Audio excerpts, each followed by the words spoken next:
ప్రజలను తన వెంట తీసుకువెళుతూ అభివృద్ధి సంక్షేమం కొనసాగిస్తేనే ప్రజా జీవితంలో ఉత్తమ పనులు చేయగలనని భావిస్తున్నానని, ఇప్పుడు అదే చేస్తానని ఆంధ్రప్రదేశ్ ముఖ్యమంత్రి చంద్రబాబు నాయుడు పేర్కొన్నారు. ప్రధానమంత్రి మోదీ 2029 ఎన్నికలకు ఇప్పటి నుంచే ప్రణాళికలు ప్రారంభించారని, దేశ ప్రయోజనాల కోసం ఆయన నాయకత్వంలో పనిచేస్తూ ముందుకెళతామని స్పష్టం చేశారు.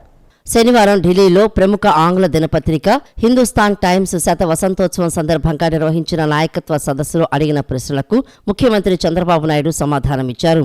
భారతదేశ భవిష్యత్తు ఎలా ఉండబోతోందో చెప్పారు. భవిష్యత్తులో పొంచి ఉన్న ప్రమాదాన్ని దృష్టిలో ఉంచుకునే తాను జనాభా నిర్వహణ గురించి మాట్లాడుతున్నానని పేర్కొన్నారు. దేశంలో సంతాన సాఫల్య నిష్పత్తి 2:1 స్థాయిలో ఉంచగలిగితే భవిష్యత్తులో భారతీయులు కార్పొరేట్ రంగాన్ని శాసించడం ఖాయమన్నారు. జీరో పేదరికం, పెద్ద ఎత్తున ఉద్యోగాల కల్పన, మానవ వనరుల నిర్వహణ, నైపుణ్య అభివృద్ధి, వాననీటి సంరక్షణ, వ్యవసాయంపై దృష్టి, గరిష్ట స్థాయిలో ఉన్న రవాణా ఛార్జీల తగ్గింపు, హరిత ఇంధన వినియోగం, అత్యుత్తమ ప్రమాణాలతో ఉత్పత్తుల తయారీ, స్వచ్ఛ భారత్, జీవితంలోని అన్ని కోణాల్లో లోతైన సాంకేతిక పరిజ్ఞానం వినియోగమే తన ప్రాధాన్యాలని ప్రకటించారు. ఈ 10 సూత్రాలతో ఆంధ్రప్రదేశ్ను నెంబర్ 1 రాష్ట్రంగా, తెలుగువారు ప్రపంచంలో అతిపెద్ద కమ్యూనిటీగా అవతరిస్తారని తెలియజేశారు. So you were talking about demographic dividend. I just wanted to ask you, you talked about people needing to have more children. Will you elaborate a little bit on that? Because, Chief Minister Stalin also said, I agree with you, and he also said people should have lots of children. So how many children should people have, especially in the South? No, this is a very interesting subject for all of us.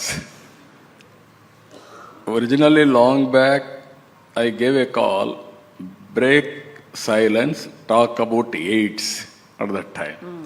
Nobody used to talk about AIDS. It is a social stigma. Then I started talking about it. That is how we are able to control AIDS. Now I am talking everybody, break silence, talk about population management. People are asking what is population management. You are seeing all European countries, even Japan, even China, all countries are having a aging problem. Only India is having advantage up to 2047. Now South India aging problem has started. Our fertility rate is 1.6. Generally, to maintain population, 2.1 fertility rate we have to maintain. P3, public-private partnership. We are able to create wealth. Now it is our responsibility. Zero poverty we have to achieve. Then only India will be a great country. This is where I am proposing top 10% as to adopt bottom 10% or 15%. Mentor them, nurture them, and hold them. You cannot bring along with us, at least you have to eradicate poverty and reduce the inequalities. Second policy, employment. You have to create employment in a big way. Then everybody is having job, there won't be any nuisance value in the society. Third one, human resource development and skill upgradation. From now onwards, you have to think, after 20 years, what is the human resources will require? What are the skills they have to acquire? Plan now itself, from first class onwards.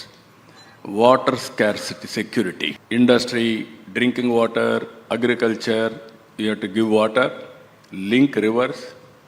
This is my earlier opinion also. Vajpayee ji has constituted task force at that time. Now we have to complete that. Thank you, sir.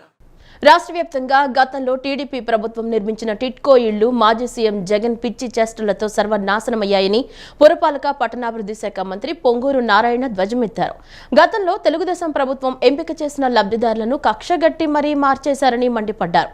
లబ్ధిదారుల మీద రుణాలు తీసుకుని వాడేసుకున్న గత YCP ప్రభుత్వం అడ్వాన్సులుగా కట్టిన డీడీలను కూడా బ్యాంకుల్లో ఇవ్వకుండా అక్రమాలకు పాల్పడిందని చెప్పారు. వైసీపీ ప్రభుత్వం అక్రమాలన్నింటిపై దర్యాప్తునకు ఆదేశిస్తామని చెప్పారు. శాసనసభలో టిట్కో ఇళ్లపై జరిగిన స్వల్పకాలిక చర్చలో కూటమి ఎమ్మెల్యేల ప్రశ్నలకు మంత్రి నారాయణ సమాధానమిస్తూ టిట్కో ఇళ్ల వ్యవహారంలో ఇప్పటి వరకు ఏం జరిగిందనేది పోసగుచ్చినట్లు సభకు వివరించారు. టీడీపీ హయాంలో కట్టిన టిట్కో ఇళ్లకు వేసిన మంచి రంగులను చెరిపేసి వైసీపీ రంగులు వేయించారని మండిపడ్డారు. టీడీపీ ప్రభుత్వ హయాంలో టిట్కో ఇళ్లకు ఎంపిక చేసిన లబ్ధిదారుల్లో చాలా మందిని జగన్ ప్రభుత్వం ఇష్టానుసారం మార్చేసిందని అన్నారు. 25% కంటే తక్కువ పనులు పూర్తయిన ఇళ్లను పూర్తిగా నిలిపివేశారని, ఇలా 52,000 ఇళ్లను అర్ధాంతరంగా నిలిపివేయటం వల్ల 339 కోట్ల ప్రజాధనం వృధా అయిందని అన్నారు. పనులు చేసిన కాంట్రాక్టర్లకు 540 కోట్ల బిల్లులు చెల్లించకుండా పెండింగ్లో పెట్టేశారని తెలిపారు. కరోనా సమయంలో మొబిలైజేషన్ అడ్వాన్సులపై వేవరింగ్ 110 కోట్లు పెండింగ్ ఉందని, డీవియేషన్ ఆఫ్ ఐటమ్స్ కింద 1225 కోట్లు, ప్రెస్ అడ్జస్ట్మెంట్ 189 కోట్లు పెండింగ్ ఉందన్నారు. ఈ విధంగా టిట్కో ఇళ్లను అన్ని విధాలుగా నాశనం చేశారని పేర్కొన్నారు. దీనిపై అధికారులు విచారణ చేస్తున్నారని తెలిపారు. వైసీపీ ప్రభుత్వం అక్రమాలన్నింటిపై దర్యాప్తునకు ఆదేశిస్తామని చెప్పారు. బిల్లులు రాక ఇబ్బంది పడుతున్న కాంట్రాక్టర్ల సమస్యపై కమిటీ వేస్తామని, ఆ కమిటీ ఇచ్చే నివేదికపై కేబినెట్లో చర్చించి నిర్ణయం తీసుకుంటామని చెప్పారు. ఈ టిట్కో హౌసెస్ ఫైల్ ముఖ్యమంత్రి గారు నాకు పంపించినప్పుడు ఒక మాట చెప్పారు. ఈ రాష్ట్రంలో ప్రతి తల్లి తన పిల్లలతో భర్తతో ఆనందంగా ఉండే ఇల్లు కట్టు, ఎంత ఖర్చైనా పడాలని చెప్పడం జరిగింది అధ్యక్ష. అంతేకాకుండా మీ అందరూ చెప్తున్నాను, నేను యాక్చువల్గా MSc 79 కంప్లీట్ చేశాను. నేను పుట్టి పెరిగింది పేద కుటుంబంలో ఒక పూరి గుడిసెలోనే. నేను ట్యూషన్ స్టార్ట్ చేసింది కూడా 1979లో పూరి గుడిసెలోనే. అందువల్ల పూరి గుడిసెలో ఉంటే ఇబ్బంది లేదు నాకు తెలుసు కాబట్టి ముఖ్యమంత్రి గారు ఇచ్చిన ఈ అవకాశాన్ని ఈ రాష్ట్రంలో ఉన్న ప్రతి పేదవాళ్ళకి మంచిళ్ళు కట్టాలనే ఉద్దేశంతో అమరావతి రాజధాని విషయమై అనేక దేశ విదేశాలు తిరగడం జరిగింది. చైనా కావచ్చు, జపాన్ కావచ్చు, రష్యా కావచ్చు, సింగపూర్ కావచ్చు, మలేషియా. అక్కడ పేదవాళ్ళకి ఎలా ఉండే ఇళ్ళు అవన్నీ స్టడీ చేశాను. అవన్నీ స్టడీ చేసిన తర్వాత ముఖ్యమంత్రి గారికి వచ్చి వివరించారు. అంటే ముఖ్యమంత్రి గారు చెప్పారు ఇతర దేశాలు కూడా ఎలా ఉన్నాయి, ఇతర రాష్ట్రాలు ఎలా ఉన్నాయి స్టడీ చేయమని చెప్పిన తర్వాత వారు వెంటనే యాక్చువల్గా దీన్ని యాక్సెప్ట్ చేయడం. టెక్నాలజీ కూడా అనేక టెక్నాలజీని స్టడీ చేశాం. వీటన్నిటిలో కంటే కూడా షీర్వాల్ టెక్నాలజీ అయితే ఎంతో వేగవంతంగా హై క్వాలిటీగా కట్టొచ్చని షీర్వాల్ టెక్నాలజీతో డిసైడ్ చేయడం జరిగింది. అయితే ఆ రోజు 2014-19లో ప్రధానమంత్రి గారు 2022 కల్లా ప్రతి ఒక్కరికి సొంత ఇల్లు ఉండాలని యాక్చువల్గా నిర్ణయించి ఈ యొక్క హౌసెస్ కి 150,000 ఇచ్చేదిగా నిర్ణయిస్తే ఆ రోజు కేంద్రంలో ఈ యొక్క same municipal and urban development housing లో వెంకయ్య నాయుడు గారు యాక్చువల్గా మంత్రిగా ఉన్నారు. అందువల్ల వారితో నేను ఎన్నోసార్లు కలవటం, డిస్కస్ చేయటం 7,01,481 ఇళ్ళు తీసుకొచ్చారండి. మల్లవల్లి పారిశ్రామిక వాడ రానున్న రోజుల్లో రాష్ట్రానికి తలమానికంగా మారుతుందని గన్నవరం నియోజకవర్గం ఎమ్మెల్యే యార్లగడ్డ వెంకట్రావు తెలిపారు. మల్లవల్లి పారిశ్రామిక వాడ సెకండ్ ఫేజ్ కోసం జిల్లా అధికారులతో సంప్రదించి తగిన భూమిని గుర్తించాలని కోరారు. రానున్న రోజుల్లో మరిన్ని పరిశ్రమలు మల్లవల్లికి వచ్చేందుకు సిద్ధంగా ఉన్నాయని చెప్పారు. శాసనసభ సమావేశాల్లో గన్నవరం నియోజకవర్గ ఎమ్మెల్యే యార్లగడ్డ వెంకట్రావు శనివారం మాట్లాడారు. మల్లవల్లి పారిశ్రామిక వాడ సెకండ్ ఫేజ్ కోసం జిల్లా అధికారులతో సంప్రదించి తగిన భూమిని గుర్తించాలని కోరారు. తాను గన్నవరం నియోజకవర్గంలో 15,000 ఉద్యోగాలు కల్పించకపోతే తాను వచ్చే ఎన్నికల్లో ఓటు అడగనని చెప్పారు. మోడల్ ఇండస్ట్రియల్ పార్కుకు రతన్ టాటా మోడల్ ఇండస్ట్రియల్ పార్కుగా నామకరణం చేయాలని కోరారు. రాష్ట్రాన్ని అన్ని విధాలా వైసీపీ ప్రభుత్వం నాశనం చేసిందని ధ్వజమెత్తారు. అక్రమ కేసులు పెట్టడం మీద ఉన్న శ్రద్ధ రాష్ట్ర అభివృద్ధిపై పెట్టలేదని పేర్కొన్నారు. డబ్బులు దండుకోవడమే పనిగా అప్పటి నాయకులు పనిచేశారని విమర్శలు చేశారు. భౌగోళికంగా అభివృద్ధి చెందే మల్లవల్లి పారిశ్రామిక వాడ పూర్తి స్థాయిలో అభివృద్ధి చెందే విధంగా అన్ని మౌలిక సదుపాయాలు కల్పించాలని, తగిన భూమిని కేటాయించాలని ఆయన ముఖ్యమంత్రి, సంబంధిత మంత్రిని కోరారు. తెలుగుదేశం ప్రభుత్వం అధికారంలో ఉన్నప్పుడు 16.5 లక్షలకు ఎకరం కేటాయిస్తే 1360 ఎకరాలు SEZ అవుతుంది. తర్వాత గత ప్రభుత్వం దాన్ని 89.5 లక్షలు పెంచిన పరిస్థితి అధ్యక్ష. కేవలం 52 కంపెనీలే ఫంక్షన్ స్టార్ట్ చేసిన అధ్యక్ష. 426 కంపెనీలు ల్యాండ్ అలొకేట్ చేసినా వాళ్ళు రాని పరిస్థితి, వాళ్ళు పారిపోయిన పరిస్థితి అధ్యక్ష. అలాగే అశోక్ లేలాండ్ కంపెనీ ప్రారంభానికి సిద్ధంగా ఉండి కూడా గత ప్రభుత్వ వైఖరికి వాళ్ళు చేసే పనులు నచ్చక వాళ్ళు అడిగిన వాళ్ళ ఇండస్ట్రీస్ని వేధించిన తీరుకి వాళ్ళు వెనక్కి వెళ్ళిపోయిన పరిస్థితి.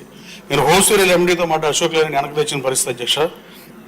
అలాగే జిల్లా అధికారులతో సంప్రదింపులు జరిపి సెకండ్ ఫేజ్ని తగిన స్థలం గుర్తించాను అధ్యక్ష. ఈ 13.5 ఎకరాల తోడు మన చంద్రబాబు నాయుడు గారు గత కేబినెట్ మీటింగ్లో అందరు ఇండస్ట్రీస్కి 420 మందికి పాత రేటుకి 16.5 లక్షల రూపాయలకి ఎకరం కేటాయించిన పరిస్థితి అధ్యక్ష. ఇప్పుడు 479 ఎకరాలు అసైన్ ల్యాండ్ ఉంది అధ్యక్ష. దాన్ని ఎక్స్టెండ్ చేస్తే 183 కంపెనీల ప్రతినిధులు నన్ను కలిసిన పరిస్థితి అధ్యక్ష. అప్పుడు ఏపీఐసి చైర్మన్ లేరు కాబట్టి నా దగ్గరికి వచ్చారు అధ్యక్ష. ఏపీఐసి ఆన్లైన్లో కూడా వాళ్ళు సబ్మిట్ చేశారు. సుప్రీం సొల్యూషన్స్ అనే ఒక కంపెనీ 300 కోట్లు ఇన్వెస్ట్ చేయడానికి రెడీగా ఉన్న పరిస్థితి అధ్యక్ష. రాబోయే కాలంలో 479 ఎకరాలు మనం తీసుకోగలిగితే ఇంకో 153 పరిశ్రమలు వచ్చే పరిస్థితి అధ్యక్ష. నేను 15,000 ఉద్యోగాలు కల్పించకపోతే వచ్చే ఎన్నికలు ఓటాడనని ఎన్నికల ప్రచారంలో చెప్పే అధ్యక్ష.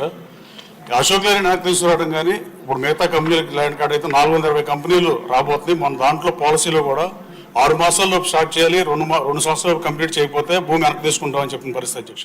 వివాహాలు, వేడుకలు సందర్భంగా కళ్యాణ మండపాలు, ఫంక్షన్ హాళ్లు, హోటళ్ల వద్ద ట్రాఫిక్ ఇబ్బందులు లేకుండా ఉండేందుకు యాజమాన్యాలు సహకరించాలని పోలీస్ కమిషనర్ ఎస్వి రాజశేఖర్ బాబు అన్నారు. వేడుకల సందర్భంగా పెద్ద ఎత్తున వాహనాలు వస్తుండటంతో ట్రాఫిక్ ఇబ్బందులు తలెత్తుతున్నాయని చెప్పారు. దీన్ని అధిగమించేందుకు సహకారం అందించాలని కోరారు. శనివారం లబ్బిపేటలోని పోలీస్ కమాండ్ కంట్రోల్ కేంద్రంలో నగరంలోని ఫంక్షన్ హాళ్లు, కళ్యాణ మండపాలు యాజమాన్యాలతో పోలీస్ కమిషనర్ ఎస్వి రాజశేఖర్ బాబు సమావేశం నిర్వహించారు. సమావేశంలో ఆయన మాట్లాడుతూ అప్లం యాప్లో ఆన్లైన్ దరఖాస్తు పొందుపరిచామని తెలిపారు. ఇందులో వేదిక సమాచారంతో ఒక వాట్సాప్ గ్రూప్ ఏర్పాటు చేశామన్నారు. ఇందులో కార్యక్రమం జరిగే తేదీ, ప్రారంభమయ్యే సమయం, ముగిసే సమయం, ఎంతమంది వస్తారు, ఎన్ని కార్లు, బస్సులు, ద్విచక్ర వాహనాలు వచ్చే అవకాశం ఉంది, ప్రముఖులు ఎవరైనా వస్తున్నారా తదితర వివరాలు ఉంటాయని తెలిపారు.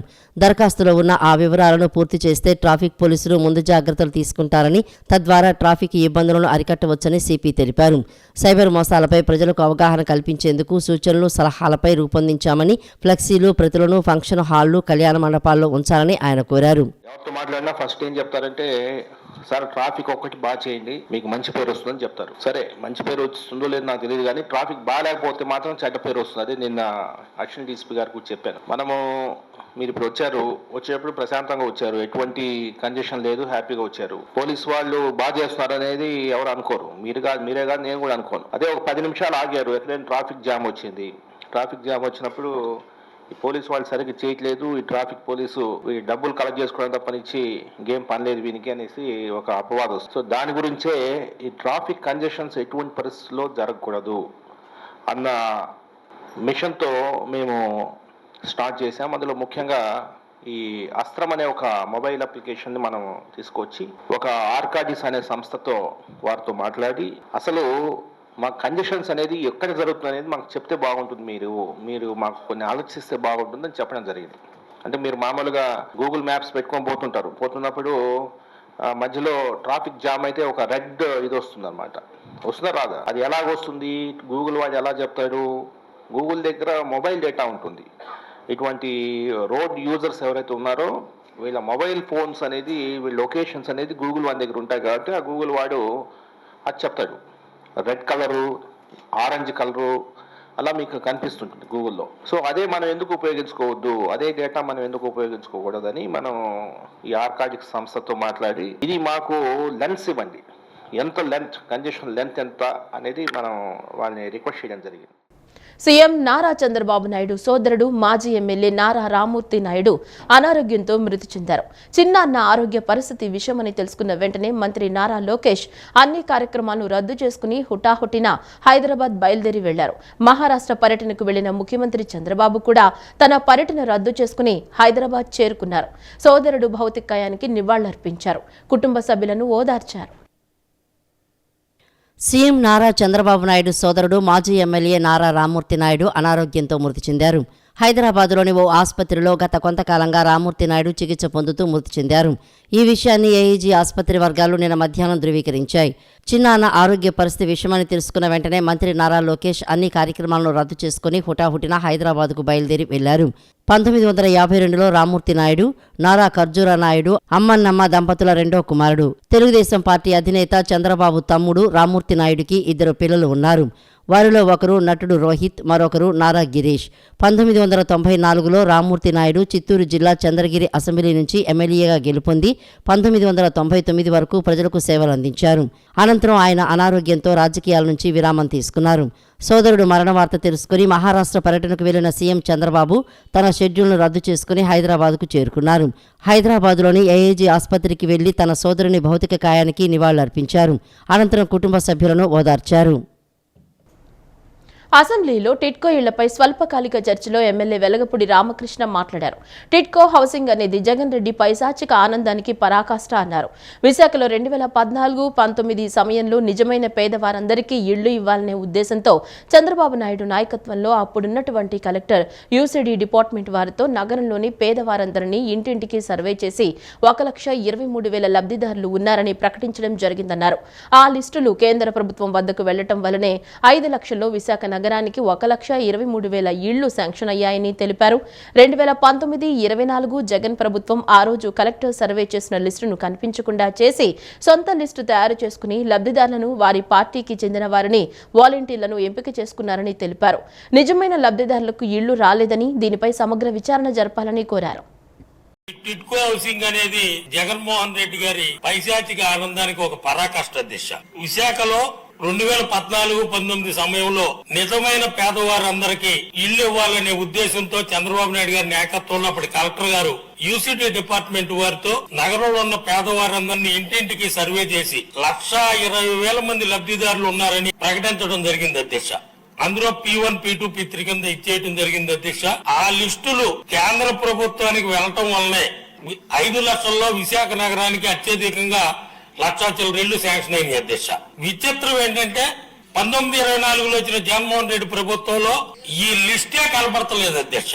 ఈ లిస్టు పక్కన పెట్టి అసలు ఇప్పుడు కంప్యూటర్ లో కూడా కనపడలేదు. మన డిఆర్సీ మీటింగ్ లో కలెక్టర్ గారిని అడిగాం, కమిషనర్ జీవీఎంసీని కూడా అడిగాం. వాళ్ళు సొంత లిస్టు తయారు చేసుకుని లబ్ధిదారులు ఎంపిక చేసుకుని వాళ్ళ పార్టీ వాళ్ళకి వాలంటీర్లకి వీళ్ళకి కూడా ఇళ్లు కేటాయించడం జరిగింది. దాని మీద సమగ్రంగా ఎంక్వైరీ చేయాల్సిన బాధ్యత ఉంది అధ్యక్ష. ఖాతాదారులు కంగారుగా వచ్చి ఎక్కువ మొత్తంలో నగదు బదిలీ చేయమని అడిగితే బ్యాంకు మేనేజర్లు అప్రమత్తంగా ఉండాలని పోలీస్ కమిషనర్ ఎస్వి రాజశేఖర్ బాబు పేర్కొన్నారు. వారిని కొన్ని ప్రశ్నలు అడగాలని, లావాదేవీ చేస్తున్న వ్యక్తి మీకు తెలుసా, అరెస్టు చేస్తామంటూ ఎవరైనా బెదిరించారా తదితర విషయాలను అడిగి తెలుసుకోవాలని సూచించారు. సైబర్ నేరాలు వరుసగా జరుగుతున్న నేపథ్యంలో వాటిని అరికట్టేందుకు బ్యాంకు అధికారులతో పోలీస్ కమిషనర్ ఎస్వి రాజశేఖర్ బాబు సమన్వయ సమావేశం ఏర్పాటు చేశారు. శుక్రవారం ఓ యువతి 1.25 కోట్లు సైబర్ నేరగాళ్లు చెప్పిన ఖాతాలకు పంపించిందని కమిషనర్ గుర్తు చేశారు. ఇలాంటి వాటిని అరికట్టేందుకు ఎన్టీఆర్ పోలీస్ కమిషనరేట్లో సైబర్ కమాండోలు, సైబర్ సోల్జర్లను ఏర్పాటు చేసినట్లు వెల్లడించారు. నేరాలు ఎలా జరుగుతాయి, అపరిచితులు ఎలా భయపడతారు, ఎలా మోసం చేస్తారు, వారి బారిన పడకుండా ఉండాలంటే ఏ జాగ్రత్తలు తీసుకోవాలి, నేరం జరిగిన వెంటనే 1930కి ఎలా ఫిర్యాదు చేయాలి, గంటలోపు ఫిర్యాదు చేస్తే ఎలాంటి ఫలితాలు వస్తాయి, ఫిర్యాదు చేసేటప్పుడు ఏ ఆధారాలు సమర్పించాలి తదితర అంశాలపై ప్రజలను చైతన్యం చేయాలని సూచించారు. విజయవాడ నగర పోలీస్ కమిషనరేట్ లో 18 కేసెస్ అయ్యాయి. 22 బ్యాంక్ అకౌంట్స్ ఇన్వాల్వ్ అయ్యాయి. 18 కేసెస్ అయ్యాయి. డిస్ట్రస్ట్ కేసులు 5.67 crores ప్రాపర్టీ పోయింది ఒక జిల్లాలోనే. ఇది ఎప్పుడు ఈ సంవత్సరం 5.67 crores అంటే 6 crores 26 జిల్లాలు వేసుకుంటే అరౌండ్ 200 crores ప్రాపర్టీ డిస్క్లారెస్ట్ పోతుంది. 200 crores ఏపీ స్టేట్ మొత్తం కలిపి. సో ఇందులో మనకి కేవలం 88 లక్షలు మాత్రమే మనం రికవర్ చేయగలిగాం. అంటే 15.66% మాత్రమే రికవర్ చేయగలిగాం. మొత్తం 22 అకౌంట్స్ లో SBI accounts 10. So SBI accounts 10, ICICI 6, axis bank 1, union bank 2, HDFC 2, Punjab national bank 1, మొత్తం మీద 22. So age group, victim age group 20-30 ముగ్గురు, 30-40 నలుగురు, 40-50 ఇద్దరు, 50-60 ముగ్గురు, 60-70 ఇద్దరు, 70-80 నలుగురు, మొత్తం 18. So age is not the criteria. But చిన్న ప్రతిజ్ఞ, ఎందుకంటే గుర్తుండాలని అంటే ఏం లేదు, ఇది మాత్రం జాగ్రత్త గుర్తుపెట్టుకోండి. సేవింగ్స్ అకౌంట్ నుంచి కరెంట్ అకౌంట్కి 2 లక్షలు పైబడిన నగదును ఎవరైనా ట్రాన్స్ఫర్ చేయాలని చూసినప్పుడు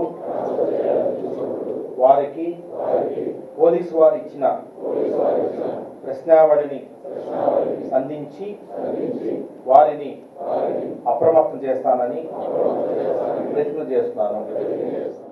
ఉపాధి హామీ పథకం బిల్లులు చెల్లిస్తూ వేతన జీవులకు కూటమి ప్రభుత్వం అండగా ఉంటుందని గౌడ కార్పొరేషన్ చైర్మన్ వీరంకి గురుమూర్తి చెప్పారు. 2014-19లో నరేగా పథకం కింద చేసిన పనులకు కూటమి ప్రభుత్వం నిధులు కేటాయించడం హర్షణీయమన్నారు. శనివారం టీడీపీ కేంద్ర కార్యాలయంలో నరేగా ఫిర్యాదుల విభాగం సభ్యురాలు రేవతితో కలిసి ఆయన మీడియాతో మాట్లాడారు. గత ప్రభుత్వంలో ఏపీలో నరేగా నిధులు దుర్వినియోగమయ్యాయని పార్లమెంటే చెప్పడం సిగ్గుచేటన్నారు. ఇప్పుడు కూటమి ప్రభుత్వం వచ్చాక 7,700 పనులపై విజిలెన్స్ తనిఖీలు చేసి 331 కోట్లు కేటాయించిందని చెప్పారు. జగన్మోహన్ రెడ్డి గారు ముఖ్యమంత్రి అయిన తర్వాత ఏదైతే మహాత్మా గాంధీ జాతీయ గ్రామీణ ఉపాధి హామీ పథకం ఉందో ఆ పథకం నిధులన్నీ కూడా సెంటు పట్టా మెరక పేరుతో ఆనాడు ఉన్నటువంటి మంత్రులు కానీ పార్లమెంటు సభ్యులు కానీ వైసీపీ ముఠా దోపిడీ చేశారు.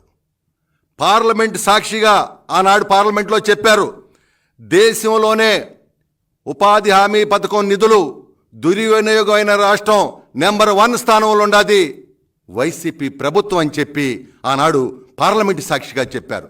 కానీ 2014-19 మధ్యన ఆనాడు నారా లోకేష్ గారు పంచాయతీరాజ్ శాఖ మంత్రిగా ఉండి ఆనాడు కేంద్ర ప్రభుత్వం చెప్పింది, నరేంద్ర మోడీ గారు 1 సంవత్సరం ఈ భారతదేశంలో 10,000 కిలోమీటర్ల సిమెంట్ రోడ్లు వేయమంటే ఆనాడు నారా లోకేష్ బాబు గారి నాయకత్వంలో 1 సంవత్సరంలోనే 12,000 కిలోమీటర్లు వేయటమే కాకుండా 5 సంవత్సరాల్లో 6,194 కోట్లు ఖర్చు పెట్టి 27,000 కిలోమీటర్లు సిమెంట్ రోడ్లు వేసినటువంటి ఏకైక ప్రభుత్వం ఆనాటి తెలుగుదేశం ప్రభుత్వం. విజయవాడ కరెన్సీ నగర్లోని నారాయణ పాఠశాల ఎన్సీఎస్ క్యాంపుకు చెందిన 10వ తరగతి చదువుతున్న కామినేని రిషి కీర్తన గుజరాత్ నడియార్లో జరిగిన school games of federation of India బాలికల 50 మీటర్ల ఆర్చరీ విభాగంలో ప్రథమ స్థానంలో నిలిచి గోల్డ్ మెడల్ సాధించింది. ఈ సందర్భంగా నారాయణ స్కూల్ యాజమాన్యం క్యాంపస్లో ఘనంగా సత్కరించారు. ఈ సందర్భంగా పాఠశాల ఏజీఎం దాసరి సత్యరెడ్డి మాట్లాడుతూ పిల్లలకు చదువుతో పాటు క్రీడలు కూడా ముఖ్యమని ఈ సందర్భంగా తెలియజేశారు. రాబోయే రోజుల్లో కీర్తనకు అవసరమైన ఆర్థిక లోటును కూడా సంస్థ ద్వారా సహాయం చేస్తామని తెలిపారు. ఈ కార్యక్రమంలో పేరెంట్స్ కామినేని వంశీ, రాధిక, నారాయణ పాఠశాల సిబ్బందికి అభినందనలు తెలియజేశారు. ఈరోజు మా నారాయణ పాఠశాలలో 10th క్లాస్ చదువుకున్నటువంటి కామినేని నిష్కీర్తన నేషనల్స్ లో అండర్ 17 ఆర్చరీ విభాగంలో గోల్డ్ మెడల్ సాధించడం జరిగింది. మేము ఎంతో గర్వపడుతూ ఉన్నాము. తన యొక్క విజయం వెనుక ఉన్నటువంటి ప్రతి ఒక్కరికి కూడా శుభాకాంక్షలు తెలియజేస్తూ ఉన్నాము. ప్రస్తుతం ఈ పోటీ ప్రపంచంలో చదివే ముఖ్యం అనుకున్నటువంటి సందర్భంలో వాళ్ళ యొక్క తల్లిదండ్రులు తనని ఆర్చరీ విభాగంలో ఎంతో ప్రోత్సహించి నేషనల్స్ దాకా తీసుకువెళ్లారు. వారికి వారి యొక్క తల్లికి తండ్రికి ఇద్దరికి కూడా మేము హృదయపూర్వక శుభాకాంక్షలు తెలియజేస్తూ ఉన్నాము. అంతేకాకుండా తను కూడా ఎంతో ఇంట్రెస్ట్ తో ఉన్నత స్థానానికి వెళ్లాలనే ఒక కోరికతో గోల్డ్ మెడల్ సాధించింది నేషనల్ లెవెల్లో. మేము ఇక్కడితో ఈ పాప ఆగకుండా ఒలింపిక్స్ స్థాయికి వెళ్ళాలని మనస్ఫూర్తిగా కోరుకుంటూ ఉన్నాము. అలాగే తనకి కూడా ఆర్థిక పరమైనటువంటి సహాయాన్ని ఇవ్వడానికి కూడా మా యాజమాన్యం ముందుకు రావడం జరిగింది. అదేవిధంగా ఆ పాప యొక్క అభ్యున్నతికి ప్రతి విషయంలో కూడా మా యొక్క ప్రోత్సాహం ఉందని మేము సవినయంగా తెలియజేసుకుంటా ఉన్నాం. ఈ వార్తలు ఇంతటితో సమాప్తం. నమస్కారం.